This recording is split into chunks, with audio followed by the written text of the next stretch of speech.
Hello friends, welcome to my channel stories by Garima Kushwaha. दोस्तों, जैसा कि आप जानते हैं, मैं हर रोज़ आपके लिए अलग अलग और रहस्यमयी कहानियाँ लेकर आती हूँ। और दोस्तों, मेरी आज की वीडियो में मैं आपके लिए लेकर आई हूँ हिमाचल प्रदेश की कुछ ऐसी जगहें जो वाकई में हॉन्टेड हैं। हमारे एक सब्सक्राइबर ने हमें एक ऐसी वीडियो लाने के लिए कहा था। तो चलिए शुरू करते हैं हमारी आज की वीडियो। हमारे लिस्ट में सबसे पहले नंबर पे है दागशाही। दागशाही हिमाचल प्रदेश के सोलन से तकरीबन 11 किलोमीटर की दूरी पर स्थित है। ये समुद्र तल से 5600 मीटर की ऊंचाई पर स्थित है और ये भारत का सबसे पुराना कैंट टाउन है। ये इलाका अपने आप में बहुत खूबसूरत है और यहाँ जो भी घूमने आता है उसके मन में बस यही ख्याल आता है कि वो यहाँ हमेशा के लिए बस जाए। पर फिर भी ये टूरिस्टों के लिए इतना फेमस नहीं है और इसे एक हॉन्टेड टाउन के नाम से जाना जाता है। ऐसा क्यों है, इसका राज कहीं इसके इतिहास में दबा हुआ है। अगर हम इसके इतिहास पर नज़र डालें तो हमें कई चौंकाने वाली कहानियां मिल जाती हैं। पुराने समय में, ब्रिटिश हुकूमत के समय में, इसका नाम दाग ए शाही हुआ करता था। इसका मतलब था शाही दाग। इस नाम के पीछे की कहानी भी अपने आप में बहुत कुछ बयां करती है। ऐसा कहा जाता है कि किसी समय यहाँ पर कैदियों को रखा जाता था। यहाँ हर एक कैदी को सज़ा देने के लिए भेजा जाता। अक्सर यहाँ पर उन कैदियों को लाया जाता था जिन्हें मौत की सज़ा दी जाती थी और शायद इसीलिए धीरे धीरे यहाँ पर इतनी नेगेटिव एनर्जी इकट्ठी हो गई जिसका असर आज तक हमें नज़र आता है। यहाँ की कुछ सबसे ज़्यादा हंटेड जगहों में से एक है यहाँ का कब्रिस्तान, दागशाही का कब्रिस्तान, जिसकी अपनी ही एक अलग कहानी है। ऐसा कहा जाता है कि ब्रिटिश हुकूमत के समय यहाँ पर एक ब्रिटिश मेजर रहते थे जिनका नाम जॉर्ज पेस्टन था। वो अपनी पत्नी मैरी के साथ यहाँ रहा करते थे। मेजर खुद डॉक्टर थे और उनकी पत्नी एक नर्स का काम करती थी, पर उन दोनों की कोई संतान नहीं थी। कई सालों तक वो वहीं रहे और फिर आखिरकार उन्हें एक संत मिले जिन्होंने उन्हें एक ताबीज़ दिया, जिसके बाद मिस मैरी प्रेग्नेंट हुई। पर प्रेगनेंसी के 8वें महीने में ही उनकी मौत हो गई। उनकी मौत हो जाने के बाद मेजर बहुत दुखी हुए और उन्होंने उनके लिए खूबसूरत सी कब्र बनवाई और उस कब्र पर उन्होंने संगमरमर के पत्थर का इस्तेमाल किया जो उन्होंने ब्रिटेन से मंगाया था।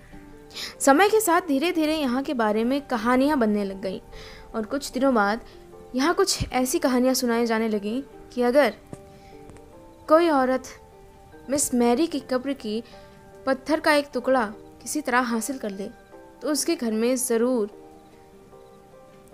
एक बेटे की किलकारी गूंजेगी। और इस अफवाह के साथ ही कई लोग यहाँ आकर उनकी कब्र को तहस नहस करने लग गए। बेटे के लालच में वो यहाँ आते और इनकी कब्र का कोई ना कोई हिस्सा तोड़ ले जाते। और इसीलिए कुछ दिनों बाद कुछ लोगों ने वहाँ किसी भूत को घूमते पाया। उन्होंने कहा उन्हें एक महिला दिखाई देती है जो सफ़ेद कपड़ों में होती है और वो उस कब्र पर बैठी रहती है। कई लोगों का मानना है कि ये मैरी का ही भूत है जो अपनी कब्र को बचाने के लिए वहाँ घूमती रहती है। और इस तरह ये कब्रिस्तान अपने आप में एक हॉन्टेड कब्रिस्तान बन गया। सबसे ज़्यादा व्यापक कहानियाँ जो इस इलाके को हॉन्टेड बनाती हैं वो है यहाँ की जेल के बारे में। ऐसा कहा जाता है कि पुराने समय में यहाँ हर उस कैदी को लाया जाता था जिसे मौत की सज़ा दी जाती थी और धीरे धीरे उन्हीं सब की नेगेटिव एनर्जी यहाँ इकट्ठी होती चली गई। कई बार यहाँ की सेंट्रल जेल के आसपास लोगों के भूत को घूमते हुए देखा गया। ऐसा माना जाता है कि वो यहाँ मरने वाले कैदियों का भूत है जो बहुत ज़्यादा एग्रेसिव या फिर क्रुद्ध हैं और लोग अक्सर उनसे बचने का प्रयास करते हैं। ऐसा माना जाता है कि पुराने समय में इस इलाके को ही हिमाचल प्रदेश का काला पानी माना जाता था, क्योंकि यहाँ एक बार जो कैदी आ जाए उसके भाग पाने की संभावनाएं बहुत कम होती थी। यहाँ इतना ही नहीं, यहाँ इसी समय महात्मा गांधी भी सिर्फ एक रात के लिए ठहरे थे और बाद में उनको मारने वाले नाथूराम गोडसे को भी यहाँ रखा गया था। हमारी लिस्ट में दूसरे नंबर पर है कालका टू शिमला टनल 33। ऐसा कहा जाता है जब पुराने समय में इस टनल का निर्माण किया जा रहा था तब इसके निर्माण का कार्य एक ब्रिटिश इंजीनियर को दिया गया था जिसका नाम था कैप्टन बैरो। कैप्टन बैरो इस टनल का निर्माण करवा तो रहे थे, पर वो अपने काम में पूरी तरह सफल नहीं हो पाए और निर्माण कार्य उतना अच्छा नहीं हुआ जितना सोचा गया था। इसलिए उन पर जुर्माना लगाया गया और साथ ही साथ उन्हें अपमानित भी किया गया। और इसी शर्मिंदगी से परेशान होकर वो मानसिक रूप से बीमार हो गए और आखिरकार उन्होंने खुदकुशी कर ली। इसके बाद लोग कहते हैं कि इस टनल में उनका भूत घूमता हुआ नजर आता है और कभी कुछ लोगों ने यहाँ पर एक औरत के चीखते हुए भूत को देखा है जो इस टनल के इस सिरे से उस सिरे तक जोरदार चीख की आवाज़ निकालते हुए भागती है और फिर अचानक ही कहीं गायब हो जाती है। हमारी लिस्ट में तीसरे नंबर पे है चार्ल्स विले हवेली, शिमला। ये हवेली बहुत पुराने ज़माने की है, जब भारत पर ब्रिटिश हुकूमत का राज था। इस हवेली का निर्माण सन 1913 के आसपास माना जाता है और उसके बाद इसे एक ब्रिटिश अधिकारी विक्टर विले और उनकी पत्नी को दे दिया गया था। जब वो यहाँ रहने लगे तब स्थानीय लोगों ने उन्हें इस घर से जुड़ी हुई कुछ रहस्यमयी और डरावनी बातें बताईं, जिसके बाद उन्होंने भी यहाँ पर कुछ पैरानॉर्मल एक्टिविटीज़ महसूस की और कुछ तहकीकात करने पर उन्हें पता चला कि यहाँ सालों से माना जाता रहा है कि कुछ अंग्रेज़ों के भूत भटकते रहते हैं। वर्तमान समय में इसे तोड़कर दोबारा से इसका निर्माण करवाया जा चुका है और अब ये एक भारतीय व्यक्ति के अधिकार में है, पर फिर भी यहाँ अभी भी भूतों के किस्से सुने जाते हैं। कासल दुखानी। दोस्तों, ये कहानी भी शिमला से जुड़ी हुई है। यहाँ ऊंची पहाड़ियों के बीच एक घर बना हुआ है जिसे दुखानी हाउस कहा जाता है। दुखानी हाउस के बारे में सब कहते हैं कि उन्होंने यहाँ एक बूढ़े इंसान की आत्मा को भटकते हुए देखा है।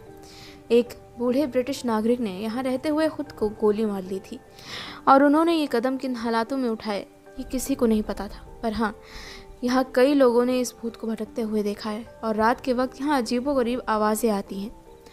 कई लोगों ने कहा है कि उन्होंने यहाँ एक वृद्ध इंसान की आत्मा को भटकते हुए देखा है, अक्सर जो घर की इस खिड़की से उस खिड़की में घूमती रहती है और रात के वक्त इस जगह से लोग गुजरने में भी डरते हैं। हमारे लिस्ट में अगले नंबर पे है किंगल रोड, शिमला। दोस्तों, किंगल रोड के बारे में अपने ही अलग किस्से प्रचलित हैं। देखने में तो ये एक सामान्य सी सड़क नज़र आती है जिससे शहर के किसी एक हिस्से से दूसरे में पहुंचा जा सकता है। ये बहुत ही शांत है और इसके आसपास का इलाका बहुत खूबसूरत है, पर दिन के वक्त ये सड़क जितनी खामोश और शांत नज़र आती है, रात के वक्त ये उतनी ही रहस्यमयी और डरावनी हो जाती है। ऐसा कहा जाता है कि किंगल रोड शिमला में हर रात तकरीबन 2 बजे के बाद एक अजीब सी रोशनी नज़र आती है और इस बारे में कई लोगों ने बताया है। उन्होंने यहाँ हर रात 2 बजे के बाद एक अजीब रोशनी देखी है जो इस सड़क पर कहीं आसमान से उतर आती है। वो कहाँ से आती है और उसका सोर्स क्या है ये किसी को नहीं पता, पर हाँ, ये घटना कई लोगों ने खुद होते हुए देखी है।